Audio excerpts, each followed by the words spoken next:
I'm here today to talk to you about making good choices about time management on your day, which equals less stress, which equals calmer brides, relaxed faces.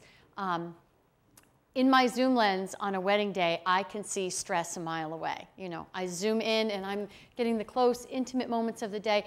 If a bride is freaked out, you're definitely going to see it in the camera. And obviously it's going to show in the photos, it's going to show to your guests. So the more that you prepare yourself in advance for good time choices throughout the day, like I was just saying to Nora, you can, the day before, you can freak out, you can check off your list, you've got the Bible, you know, with all your notes in it and everything, and then the day of the wedding, you need to just step out of organized bride-to-be and into a bride and just enjoy your day and figure, you know what, I've done everything I can do at this point, I'm just going to let it go and have a good time right now. So I'm going to be very quick. Mine's probably the most boring. I don't have any props or anything. So I'm going to be very quick. And I'm just going to go down on a couple of things that I see in, I've done over 650 weddings. So these are just things that I've seen in my career that will help you enjoy your day a little more. Okay. Quick ideas. Again, these are not for everybody. These are just some suggestions, things that I've seen work, things that I've seen not work. So take them how you want to take them. Okay. My first one is when the bride is getting ready at the house, if all the girls are there. Don't have the bride get her makeup on last. I was just at my bride's house last weekend. All the girls are dressed, ready to go, and the bride hadn't even sat down for makeup yet. So make sure, and makeup artists are notoriously slow. They say they're going to be 45 minutes. They are an hour and 10. Every time, it takes longer. So definitely put yourself first on your wedding day. Some people, the theory is that their bridesmaids should be ready so that when it comes time to help the bride get dressed, that they're ready. Just get yourself ready. Trust me on that. It's all about you. Absolutely. At that point, you can't be worrying about everybody else. It's all about you on that day. Let's see. So that's my number one tip. Allow time for travel. People say, okay, I'm getting my hair done from 10 to 11. From 11 to 12, we're doing photos. From 12 to 12:10, we're driving to the church. We're walking down the aisle at 12:15. Not going to happen. Always, always, always allow more time than you think for just getting in and out of cars.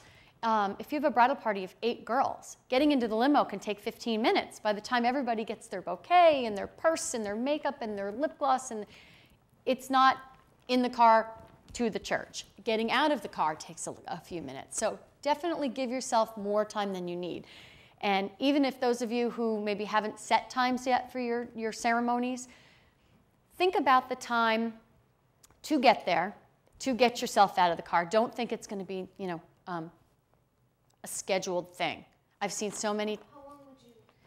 Well, I would say if you're, I mean, I don't know what everybody's situation is. Some people might be getting married at the same location where their reception is, so it's a different scenario. But I would say 15 minutes for in and out of cars.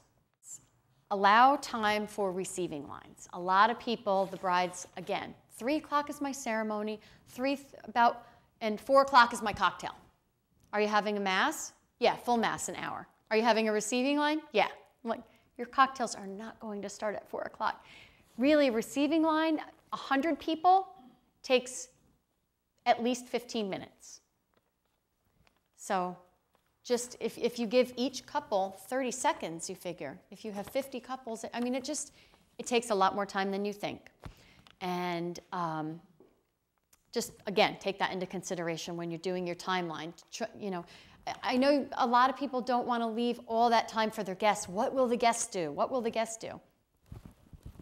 They'll figure something out. I mean, the point is for you to get everything in that day and not feel like it went by in the blink of an eye. This is a controversial one that I'm going to throw out there. I know. Allow time for photos is what I have, or better yet, consider taking some of your photos prior to the ceremony. This is a big no-no with moms, but I'm just throwing it out there because Everybody wants that moment where the bride and the groom see each other the first time. My theory is you're still going to have that moment. It might not be at the end of the aisle. Like we said it, Vivian and I were just saying, a lot of times we'll set that up if they're seeing each other before the ceremony. We'll set it up. We'll put the groom over here, we'll put the bride over here, we'll have her walk up the stairs. That way we've got the reaction on video with the photographs and everything. And you've got a couple of minutes to enjoy each other and say, oh my God, you look hot, you look, stuff that he really can't say if you're at the end of an aisle in a church or in front of a rabbi or, you know. So you do have that little interaction, and it's really nice. I've gotten some of my best groom reactions have been prior to the ceremony because they're a little more comfortable that they're not in front of 200 people watching him have this reaction. So just consider that because your makeup's fresher, everybody's fresher, and then once you get those photos out, I've seen people physically relax for the ceremony. You know, because that's one of their little jobs, one of their little checklists that they can now say, okay, that's done. Again, not for everybody, but well worth it if you're time crunched. If especially your ceremony, cocktail, reception is all in the same location and you don't have that time in between, I know, you want the moment, I understand. No, I understand, but I have seen just some of the best reactions prior to. Yeah.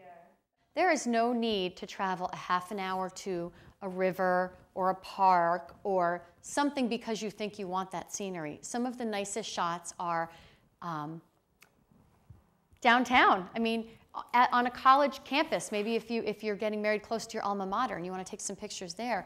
Downtown places that you've hung out. That's the new trend these days, is taking all the formal photos like downtown Poughkeepsie, downtown Newburgh, very gritty, like next to beautiful architecture, something that's on your way to the place or something that means something to you, rather than just going to a park and, you know, the big thing 10 years ago was Trophy Point in West Point. Everybody had to go to West Point to get that river in the background.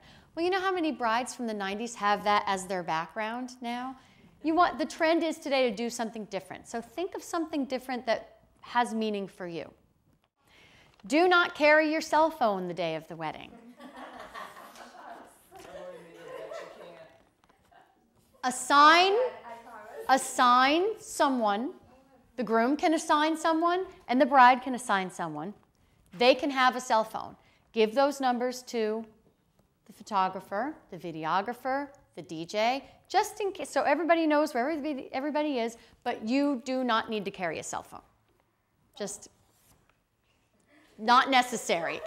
Everything should be done by that point. That's the point of this. All of your preparations and everything should be done. If there's an emergency, we all have an emergency number, but it's not you. Okay. One other thing, a lot of the times you spend going to tastings, picking your menu. I would say 60% of brides don't eat a thing at their wedding. Don't eat a thing. So make time to eat. You're going to be torn in a million different directions. I love this example. The bride missed her sister's cocktail hour because she was in the bridal party, and she remembers it so well. She said, we were starving all day. We left the house at 11 o'clock. The cocktails started at 5. We haven't had a thing to eat. They get to the cocktail hour, and they got pulled out for pictures, so they didn't get any food. So at her wedding, she said, I am eating. So as soon as we got there, the catering place had a room set aside. It was filled with cocktail food and drinks for the bridal party. They went in. She sat down. She put the napkin on her lap. She tucked it into her dress. They ate. 15 minutes, they ate, because she knew she wasn't going to get anything probably the rest of the night. She had like 350 guests. So she was going to be busy. But it was great. We got the best pictures, the best video, and they were happy. They were satisfied. Oh, the bridal party wasn't complaining. Everybody was happy. They were ready to take pictures at that point. So don't forget to eat, and you will, but try not to.